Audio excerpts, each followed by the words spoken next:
Hi kids, and welcome to Storytime with Didi. Today's story is called Bunty and Bubbly. This is about kids who don't like to wash their hands. We thank the author Surit Gupta for this amazing story and illustrations. Bunty loves to play with butterflies and with birds. She loves to play with paper boats.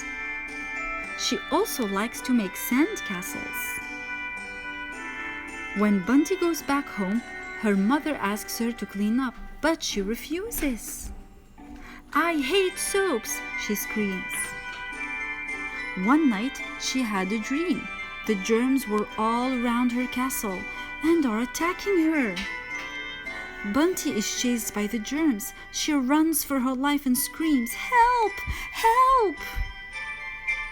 Suddenly, Soap King Bubbly appears. "Bunty, don't be afraid," he says. "Go attack the germs," the Soap King orders his army of bubbles. The army of bubbles chases the germs away.